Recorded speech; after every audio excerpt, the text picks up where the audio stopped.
Architecture, for me, is the only art that you cannot escape.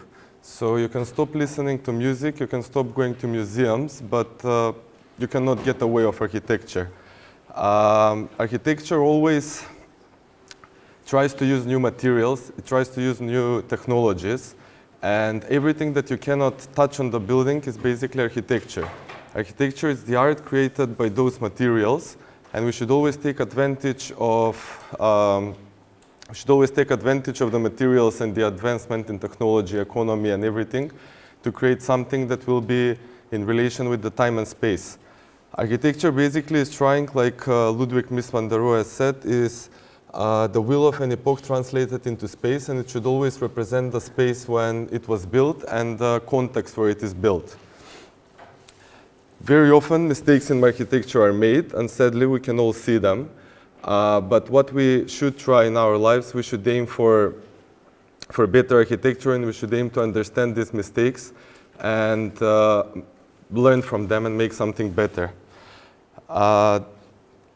Using the new technologies in architecture, it's always it's not only useful, but it must happen in that way, because we use the same things with every other science or every other technology.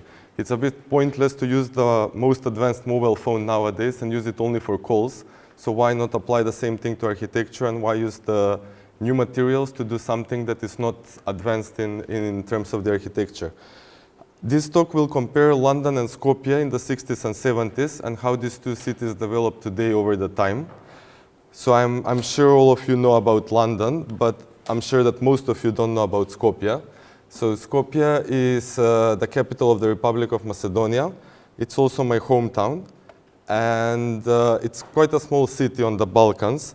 Until 1991, used to be part of Yugoslavia, and since 1991, we have our independent country, Republic of Macedonia, and over the years since then, Skopje grew a lot. I'll start first with London. So London in the 60s and 70s had a population of about 8 million people, a bit less than today. London's economy started to develop worrying signs during these years, so it was not going that well during these years, and London lost a lot of jobs during that period.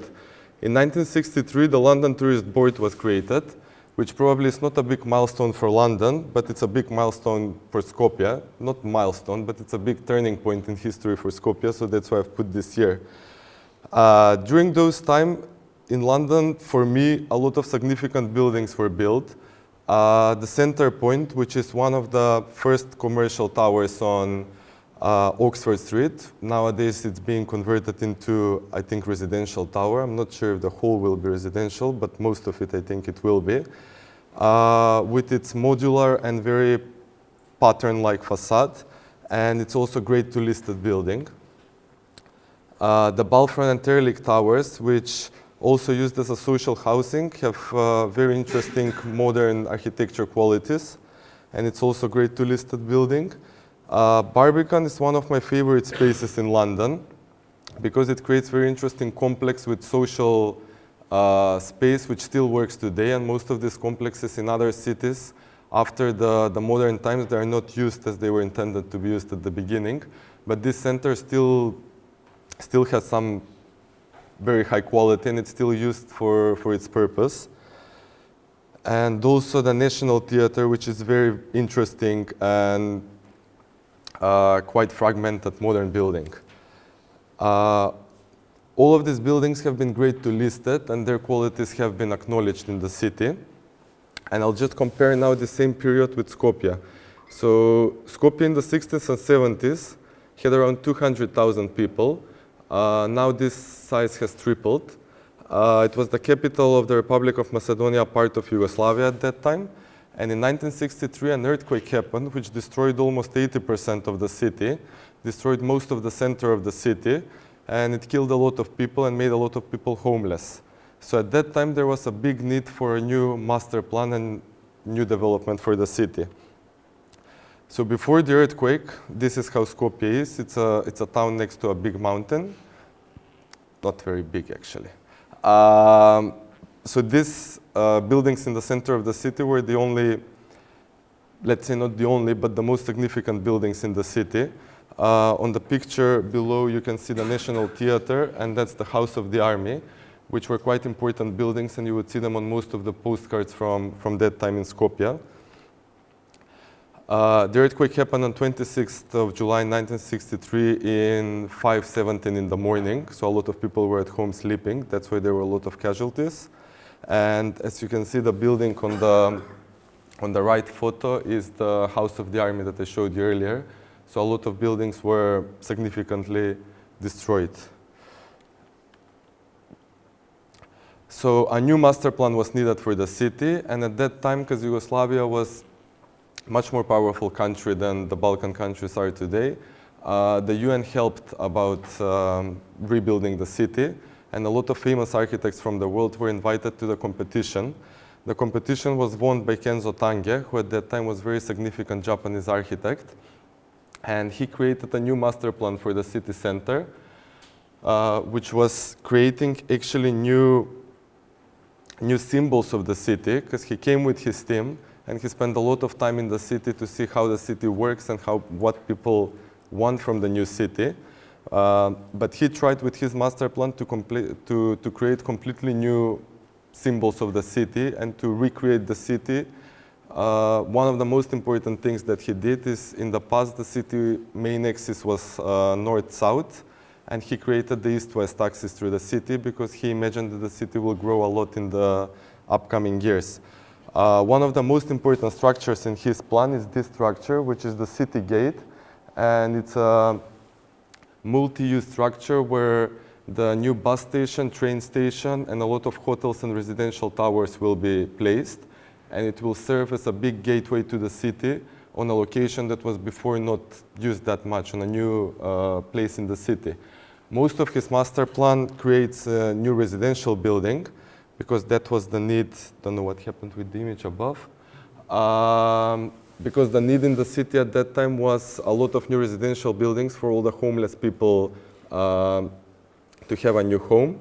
The biggest structure of residential building is the city wall, which is the structure below. On that photo is actually a top image from Google Earth from the city, where you can see how the city wall goes as a half circle around the center. The city wall was actually a structure that would limit the extent of the core of the city, of the very city center. And it's interesting that while this structure was being built in the 70s and 80s, in Berlin we have a wall that is basically separating the city in two parts, and you cannot cross the wall, while in Skopje we had a city wall which was built of people, and he wanted to show that the people are actually the soul and the core of the city. And all this, wherever this wall was cut by a street, as on the photo that you can see there, he would put two high-rise towers, which would serve as the bastions of a fortress, because the whole inspiration of this wall was from a very old medieval fortress that we have in Skopje, which is also a big symbol for the city. So this wall was some kind of modern reinterpretation of that big fortress and what the city needed at that time after the earthquake. The photo above is the train station, which is part of the city gate that I showed you earlier, with the bus station below it. Sadly, the city gate and most of his plan was never finished. The city wall was the only structure that was completely finished, but the city gate over the time was not built, and as the time passed by, there were different master plans for that area. So only the train station we have now as a symbol of the city gate. Although the master plan was not fully developed according to Kenzo Tange's vision, still Skopje in those years jumped many years ahead, because on the Balkans almost everything is late. So the modern architecture in many other cities came much later than it came in the rest of Europe. But because we had that earthquake, Skopje jumped many years ahead, and it became like part of the world trends in architecture. And Kenzo Tange managed to inspire a lot of local architects to do these modern buildings, which were quite trendy in the world at that time. I always try to say, with our earthquake and with any earthquake in the world, you lose a lot, not to mention the people and the casualties that are lost. But Skopje gained a lot as well. Skopje gained a completely new master plan, gained a completely world-trending architecture at that time, and that actually accelerated the growth of the city. So now Skopje that we have, which is much, much bigger than that time, basically the new master plan allowed that to happen. This is a building that I really respect in the city. It's the student dormitory Goce Delchev, built by a Macedonian architect. This is another telecommunications center. All of these buildings were built in the 60s and 70s, 70s mainly, because it took some years to draw them. The post office, which is a very interesting round building representing a flower from concrete, quite brutal. And the Macedonian Academy of Art and Science, which is also quite funky modern building. This is my favorite building in the city. It was part of a bigger master plan that was the new cultural center for the city. And there were supposed to be 4 buildings like this around the central square. The whole square is with steps, which was supposed to be a summer scene for cultural events. The other buildings were never finished, but this building was finished. And a lot of people at the beginning, maybe even now, a lot of people wouldn't like it because it's a little bit empty and it's a little bit too big for the site. But I think that for that time, even nowadays, it was built in the 1979, even today it's quite in step with the time, and even today it's quite inspirational building. So the transition after Skopje gained independence and after all of this maybe golden years in the Macedonian architecture happened after the earthquake, not much was invested in architecture after the independence of Macedonia, and it was quite a quiet time in terms of architecture and urban design in the city. One of the first buildings that sparked a lot of attention is the Mother Teresa Memorial House. I don't know if you know, but Mother Teresa was born in Skopje. And after her death, they decided to build a memorial house for her. House that you see has quite suspicious architectural qualities. And a lot of us at that time, I was a student, wrote a lot of letters and protested for this house not to be built, that we should build something else for Mother Teresa that will represent more her personality. But in the end, the house was built. Several years after, which with that house, a lot of architectural debate started in the city, and a lot of people started talking about architecture and what is happening, because obviously after a long period of years with quiet years in architecture, in 2009 the government announced they would build a church on the main square, which that's part of the main square. The main square develops more on the other side, but that's one small part of the main square on the east side, which the government wanted to build a church. One of the main reasons was that every square in the world has a church, which was not really a valid reason according to me. But we gathered with friends at that time and we thought that basically that location is not a location for a building. It doesn't matter if that would be a church or something else.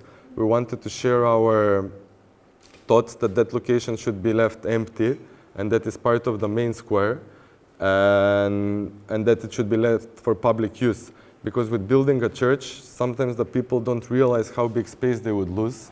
Everybody thinks, you know, when you say the floor plan of the building, people don't imagine that that is a huge area. So we wanted to organize a protest that we will show the people the size of the area that they would lose on the main square and basically the size of the public space that people would use.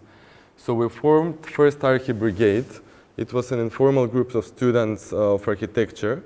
That time I was third year student. So we decided to organize a protest, which we named First Architectural Uprising, because it was first architectural protest in our country. And in general, architectural protests are not something that happens very often. Usually people protest for many other political, social reasons, but architectural protests are not very, very popular anywhere. So on 28th of March in 2009, our plan was to stand around the location where the church would be built, and to make like a wall of people and to show everybody that this space will not be public space anymore. The slogan that we used for the protest was "Don't rape Skopje," because we thought that with this, with like arrogant use of public space, it's actually raping the city. Sadly, a lot of the media published the protest that is against the church, which we never wrote in any of the letters that we wrote to the media. So the media said that it's a protest against the church, and then a lot of counter-protestants coming to support the church came to support the church. And all of that in the end people started talking about human rights and about religion and all of that. So the whole context that we wanted to create, the whole idea about public space and building on a main square was to some extent lost. Anyway, after many years, the government decided not to build the church because we organized a lot of other consultations and we tried to influence a lot more of the public debate. Still, there is a plot for something to be built there, which I hope that soon it will be removed, but let's see. So the year after, in 2010, the government then announced a new plan for a completely rebuild of the city center, which we were not aware that basically the church was just a start of it. You can see down there in the corner where the minus is, that's the church. And all this that you see on the photo, all the new buildings all of those buildings are supposed to be built. They should be new buildings. That's Skopje in 2008, how it was with the big public area along the river with a lot of trees, a lot of greenery, and that's the main square down. And that's how they imagined Skopje to be. Construction started immediately, and all of these buildings, the government announced this project with a video that they published on YouTube in 2010. On the video, you would see extremely similar buildings to the ones that they were built after the competitions. The video was before the competitions were announced. And all these buildings, the construction for all these buildings started at the same time. And that's Skopje 2009. That's a view from the other side of the river bank, the other side of the river towards the Macedonian Opera and Ballet, the building that I showed you earlier. That's how Skopje looked a year and a half ago. So this is the new Ministry of Foreign Affairs. Most of these buildings are government buildings, almost all actually of these buildings are government buildings. This is the new office for the public prosecutor. And this is the new Constitutional Court and Archaeological Museums. They built 2 new pedestrian bridges full with sculptures. And the plan of the government, as you notice, the media calls this project a Baroque project for the city. The project officially by the government was named Skopje 2014, because the idea was to be finished by 2014. And the media started calling it Baroque, which, just so you would know, this is not Baroque, this is kind of fake Baroque. It's basically a neoclassical style, which is, if I come back to what I said at the beginning, this is building something that was built in the past from stones. Today we build it with steel structure and gypsum cladding. This is the only building that was rebuilt, because one of the ideas of the government was they want to rebuild Skopje as it was before the earthquake.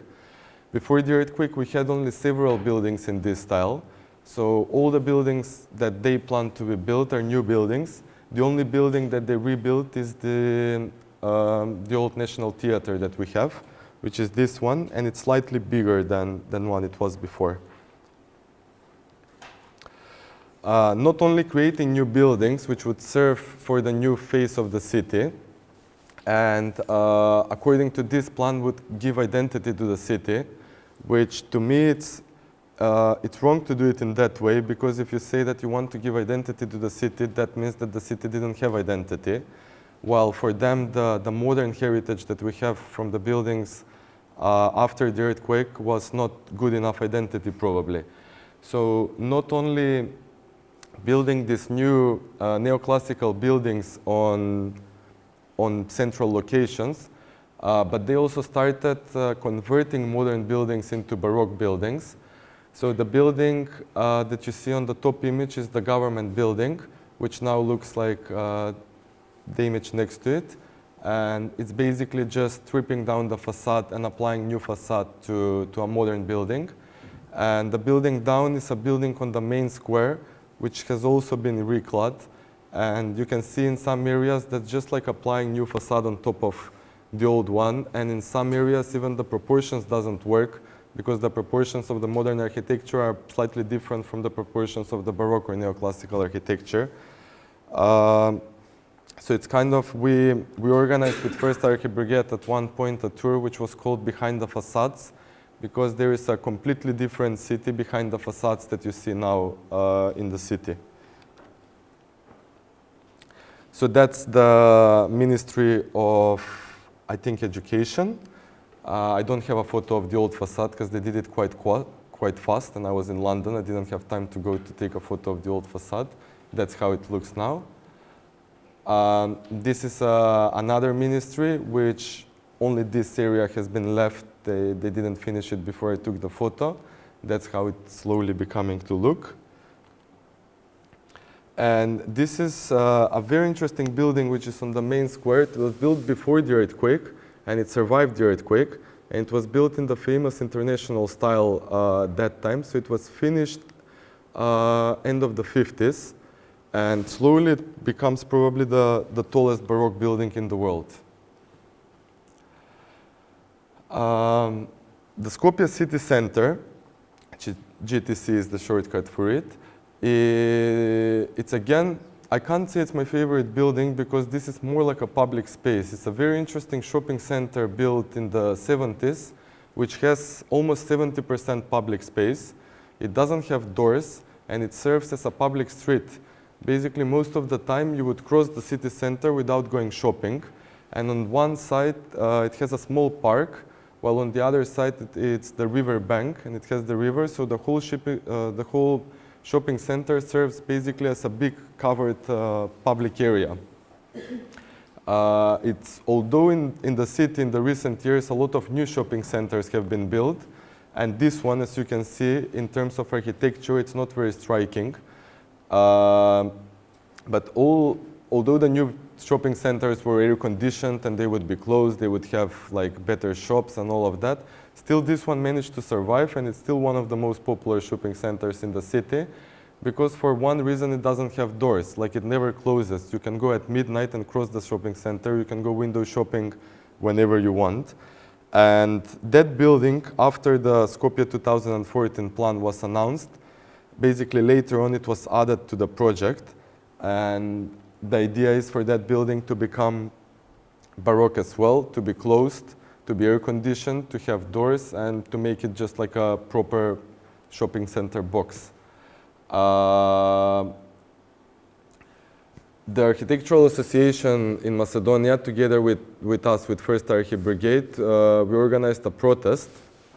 The first protest was in I believe it was September 2013, and we were surprised how many people actually attended the protest. There were around 2,000 people attending the protest, which for an architectural building, the first time when we organized the protest about the church, around 200 people came. Most of them were architects, 99% were architects. While for this building, more than half of the people were non-architects. And we realized actually how much that building means to a lot of citizens in the city, that it's not basically just a normal building that you would take photo of, but it's a space that they use and they would like to stay as it is. The second protest that we organized was in winter, in December. And again, even with the severe weather conditions at that time, a lot of people attended. And we collected enough signatures to ask for a referendum for the decision of the future of this building. The referendum happened in April 2015. Sadly, it was more than 90% of the people said that they don't want the building to be changed. But according to the rules of the referendum, that if not half of the people go out to vote. It's not successful. So we didn't manage to get the census for 50% of the people of the municipality where it was organized to go out to vote.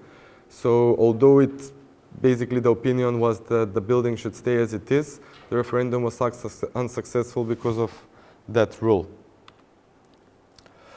And another aspect of the project, Skopje 2014, are the monuments. All the pink dots that you see on the image are locations for new monuments, with the biggest one in the center is a 30-meter tall structure of officially called Warrior on a Horse, unofficially Alexander the Great, which was placed on the main square on an area which didn't have monument before. But again, I mean, as you can see, the sizes is like too imposing, and it's not quite proportional with the buildings and the space around it. These are some of the new monuments that were built, just so you can get an idea what kind of style they are built into. This is a sculpture of Philip II, the father of Alexander. This is Triumphal Arch, which I put it into monuments because I think it's not a building. And this is another sort, which I don't know what category this would be, but it's a boat in the river, which would be a restaurant, and they're building 4 boats in the river just for commercial use. I mean, also we never happened, and it's completely different from the style of the other things that you saw today. And these are some artistic reactions by, all of these are by a friend of mine, Matej Bogdanovski. A lot of other happened. The first one is actually from another architect friend of mine, but he wanted to be anonymous when he put the image. So that's just to show the quality and the amount of new monuments built in the city. The other ones, you know, the famous paintings, the Scream, and I forgot the name in English, the Fighting of 5th of May, I think. And this one is the space shuttle landing on top of the new building for the public prosecutor. And again, something happened with these images, but this is a slide with the activities that we did after we organized the protest. So after the protest, we decided that we would focus more on other activities, like organizing exhibitions of student works. We did that 3 years in a row, and we organized 2 years, we organized it on the public square, just on the fences around the new monuments. When they would build a monument, we would put a lot of projects around, prints around the fence, just to show that the young people in the city and the students of architecture have a completely different vision for the city. We organized several talks, and we invited foreign architects and people that are related to architecture to come to talk about the city. And we organized several times tours around the city, which were called Behind the Facades, where we'd go and talk about Skopje behind those facades, about the modern heritage of the city. And we also published a book which has the whole history of Skopje from historic times until today. Because the sad thing about us on the Balkans is we don't archive things very properly. And all of this is happening, and all of the buildings that we're losing, they're not properly archived, and it's quite hard to find information about them. So this is quite new, basically. It's what happened last year, and I wanted to show you this because this has nothing to do with architecture, but it has something to do with protests, again. So we had a revolution, some sort of revolution in the city last year. It was political revolution. It was called Colorful Revolution, and people wanted to show some of their opinions and about changing in the politics in the country. But the interesting part, what I find interesting, is how these buildings and how architecture is basically politics. That is, it's very often used to show some other opinions, not only architecture, but to express some feelings. And every day the people would put paint in balloons, and they would choose one of the new buildings built by the government, and they would come in front of the building and throw a lot of color on the building, basically to show the revolt, and they were saying that they're beautifying the buildings as well. And that's the Triumphal Arch. This is the Ministry of Economy. in the city. And it's just like one way of showing basically how a building can be used to show something completely different opinion that would have that is not related to architecture, but still the architecture, especially that this project was announced and built by the government. These buildings basically show one way of power, that the people want to express their power on the same buildings. And that's Skopje now, and that's London now. I will finish with comparing it to London, and just to say how, although these two cities at one point, if you remember the images that I showed you at the beginning from London, the architectural style was quite similar, the architectural qualities were quite similar, the material used and the technology was very similar, but still over the years, in the last 30 years, the cities went in a completely opposite direction. London, you would know, I mean, which direction is going now. Skopje, sadly, is going in this historic direction, which I hope that it's not going to last forever. And my opinion is that basically this is our neoclassical period, and then the modern times are yet to come on a big door. And I think as architects we should build cities, and we should always aim for better cities, and we should respect the past, and we should get inspired by the past and learn from the experiences that people had in the past with architecture.